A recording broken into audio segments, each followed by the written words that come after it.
One of the things that I thought about is because of the portal, that teams, there's a limited roster size, obviously, and you have to leave spots open in theory for the possibility of the portal. So is that impacting high schoolers and Yes. they're getting less of a look Yes. because you don't know the spots? Yes. My friends who have children, I can't even get my kid to smell. You got everybody waiting. You got mid-majors saying a top 100 may fall to me. I'm not taking anybody. I'm going to wait. Or they're saying completely, I'm taking older players. If I can coach a 26, 27-year-old, I can win. Now, what does that do for our sport? It totally changed what we do. I'm going to give you another one. The collectives. Okay, you ready? I'm ready. The money comes from different donors and boosters, and then the collectives carve it up amongst the team. How about we did this? Collectives could only be involved with retention of your players. They're not they cannot be involved in recruiting freshmen. They can't be involved in recruiting transfers. They can't give those guys deals when they're coming in. But you got rev share, you got real NIL. They can still be paid, but they can deal with retention.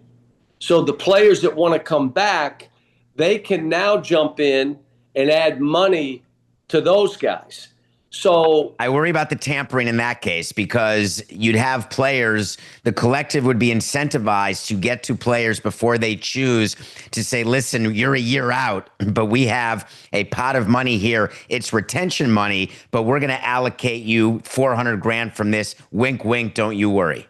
All right, here's the problem with what you said. Really good players aren't going to be there. They're gone. It's true. And the ones that stay, okay, why not reward them? How about we reward them again? And if they leave as a transfer, that other school can't use the collective money. They can only use money from rev share and all that. So you're better off staying. Wouldn't you want to, we're not forcing anybody to do anything. But here's the other thing I like about it. Basically, we'll double the money the players are getting. Because it's on top of scholarship? No, on top of rev share. Oh, well, yes, the collective would be on top of that. But if you're a player and you're evaluating your deals, you have to, when you're going and if you're recruiting someone, John, if you have the rule in place that you just said, you're competing against other schools who may have already given information on, quote, what the retention money would be, in addition to what the rev share would be. All right, so here's what I said. You get all the collectives in a room. You ready for this term? Collective bargain with the collectives, okay? Unionize the collectives. Yeah, here's what we're going to do. Tell us what you think. Now, here, as a collective, I don't have to be involved in the recruiting. Well, it's easier for me to get money for returning players. If you make that easier, my job becomes easier and I make more money. I'm happy. I'm good. All right. What happens if you step out of line, like the old NCAA, disassociation? So if you're caught tampering, if you're caught talking to young kids, if something happens, we all agree that's the punishment. It's collective bargain. So now all I'm trying to say is we have a way that you're not throwing the collectives out. So stop. You can't. You let them in the house. They solved an issue for us. And now you want them to leave. They're not leaving. So why don't we give them an avenue or a lane that would work for them, create more money for the players, but keep them out of recruiting, keep them out of all the transfer. If they tamper, if they're doing stuff, and that always will happen, but the NCAA's got to have to step up and do something in this. Well, I'm worried about that because when we think about NCAA enforcement, and I'm trying to figure out what database they're going to have, how they're going to be able to evaluate different deals, what's worth what. It seems to me that it's just ripe for corruption, and I haven't seen, and I don't know if you've been in meetings where they've been giving you clarity. What is happening with the NCAA enforcement and how they're going to value these deals? Well, it's not the NCAA. It is Deloitte. And Deloitte has relationships with other schools and stuff. So you, first of all, you walk in saying, well, can you recuse yourself? You have a relationship with that school. Let somebody else evaluate their stuff. But what happens is, you're right. What is someone's value in the United States of America? To me, it's market. It's whatever someone will pay is truly the definition of value. And so there is emotion when you hired a coach. There was emotion, and you probably overpaid. I don't tell anybody, but I've been overpaid like 10 different times. I've overpaid managers and then fired them and paid them not to manage. How's that one? And well, you and I did it too. We were okay with it, so it's okay. I mean, it happened to us. Yes, so, it did.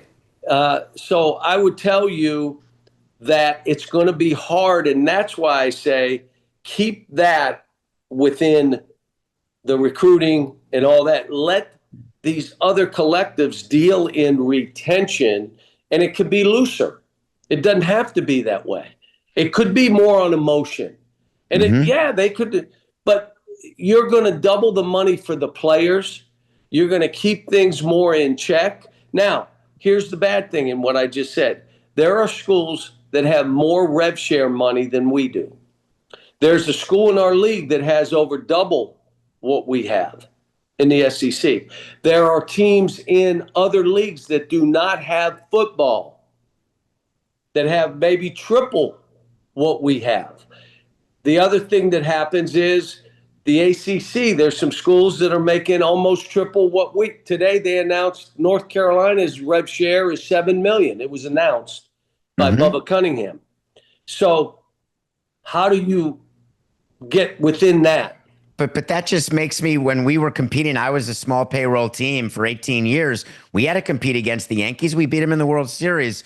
You're never going to have total competitive balance, or total, there's not going to be a swap of salaries where one team's at 100 million, one team's at 105 and nothing else. So I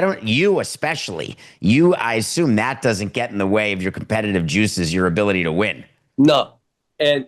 But transferring without penalty 5 times does. Playing against 28-year-olds. There was a kid, he had a beard, and he's waving to his 2 kids in the stands. I'm like, what? And I said, what about his NIL? Oh, that goes toward his alimony. I'm like, what is happening here? So I'm saying, let's get that in control. Let's get the collectives to agree together how they're going to operate. And now we can move on. Now, I'm going to say this. If the government, like they'll say, we got more important things to do, we're not going to get involved. Then who really wants the government in your business?